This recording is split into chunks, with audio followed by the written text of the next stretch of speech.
Halo, selamat datang di video kedua tentang quick start tutorial kirim.email ya, bersama saya Victor, dan saya saat ini akan menjelaskan tentang konsep kirim.email itu sendiri ya. Tapi sebelum kita mulai, pastikan ya Anda sudah nonton video tentang setup akun ya, karena kalau Anda langsung ke sini belum setup akunnya, nanti deliverynya tidak maksimal, bisa masuk ke spam bahkan. Oke, lanjut ya.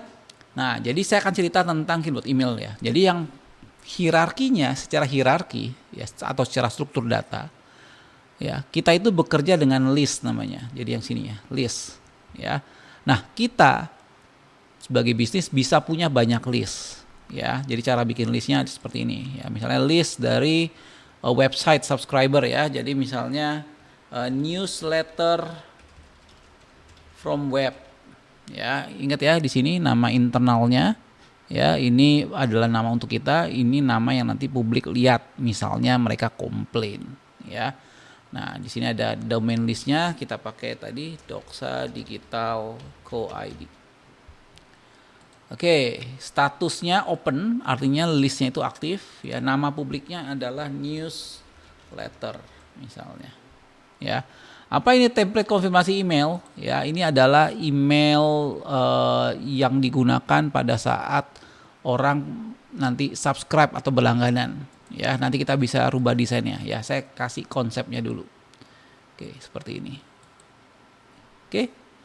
Ya, jadi kita bisa punya banyak list. Ya, newsletter web, pengunjung pameran, dan lain sebagainya. Nah, setiap list itu punya namanya subscriber ya, atau pelanggan. Kita klik di sini. Nah, ini ada pelanggan kita. Ya, kita bisa tambah subscriber secara manual, import atau ekspor, atau nanti synchronize ya. Cara paling cepat adalah nanti synchronize melalui Google Sheet. Itu yang paling cepat ya, daripada kita impor manual satu persatu. Oke, sekarang saya akan tambah subscriber secara manual dulu untuk kasih gambaran kepada Anda ya tentang konsep dari kirim.email ya. Secara basic ya, data yang paling esensi adalah nama dan email. Seperti ini ya.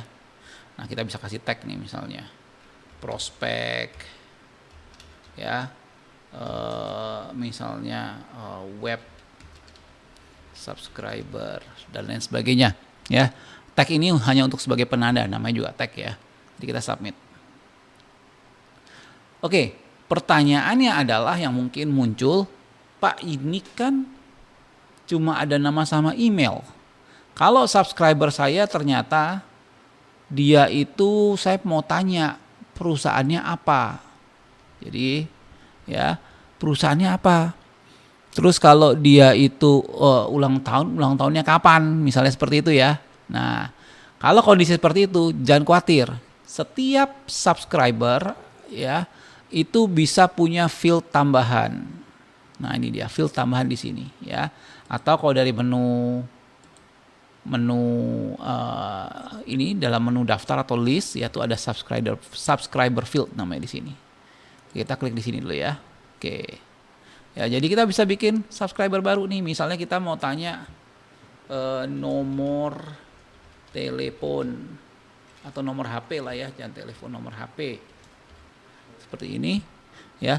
Kemudian ada tipenya, apakah URL atau teks gitu, atau phone number di sini ya, atau coba sekedar angka, kita pakai teks juga apa-apa. Oke, kita simpan seperti ini ya. Nah, kemudian di sini kita sudah punya subscriber field ya, atau nomor field atau field tambahan ya. Di sini kita juga bisa, sebenarnya ada satu hal pada saat kita setting list ya, ingat di sini ya, kita bisa edit atau sunting ya. Ya, di sini ada daftar field tambahannya, kita bisa centang ya, kita simpan seperti ini ya. Jadi pada saat kita lihat subscriber, begitu kita tambah new subscriber, nah di sini ada nomor HP ya, dia akan tanya nomor HP baru ya. Jadi misalnya namanya adalah Daniel ya, emailnya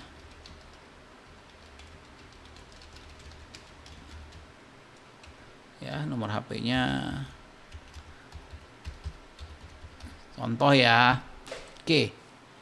Nah ya, Jadi kita baru saja belajar konsep satu ya, bahwa kirim email bekerja dengan daftar. Jadi kita bisa punya banyak daftar. Ya, kedua, setiap daftar memiliki pelanggan atau subscriber ya. Oke, pertanyaan yang muncul selanjutnya adalah begini. Pak, kalau saya ini punya 2 daftar tapi orang ikut sama. Ya. Misalnya saya punya daftar pameran tapi yang ikut juga si Pak Victor Iwan ini gitu misalnya. Ya, apa yang terjadi pada saat saya broadcast atau kirim? Ya, jangan khawatir ya. Jawabannya adalah kalau kita kejadian seperti itu yang dikirimkan cuma 1. Ya, jadi kirim.email sudah melakukan verifikasi kalau memang ada 1 orang terdaftar di 2 list yang berbeda, pada saat dikirim tetap dihitung 1. Ya. Yang kedua adalah tetap pada saat kirim email menghitung jumlah subscriber kita ya, secara keseluruhan adalah unique subscriber ya. Jadi tetap dihitung 1 juga ya, karena setiap paket dibatasi kontaknya ya, jadi kontaknya tetap 1. Oke, jadi nggak usah khawatir kalau 1 orang terdaftar di banyak tempat ya, bukan berarti kita akan habis kuota kontaknya, tapi kontaknya tetap dihitung 1.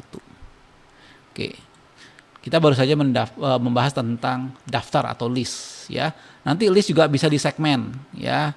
Jadi apa itu segmen? Segmen itu adalah seperti list ya, jadi dia seperti daftar juga ya, tapi dengan kriteria tertentu. Misalnya segmen orang-orang yang menggunakan Gmail ya, segmen dari orang-orang yang membuka email pada hari X gitu misalnya. Nah, itu segmen ya. Jadi cara bikin segmen misalnya seperti ini ya. Misalnya saya kasih dia ambil listnya dari mana ya. Jadi nanti kalau daftarnya sudah banyak, dia akan banyak nih 1 2 3 4 5 gitu, kita bisa pilih semua. Kemudian kita bisa pilih, misalnya di sini adalah email internal only berarti ya. Ya, jadi actionnya apa ya? Oke, orang yang ini ada banyak nih ya kriterianya ya. Oke, coba ya, orang yang open ini juga bisa nih ya, misal in domain karena ini internal ya, domainnya doksadigital.com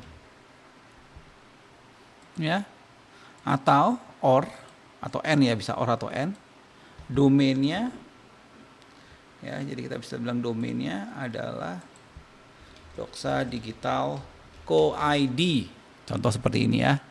Nah, kita baru bilang email internal doksadigital, contoh seperti itu ya, simpan ya.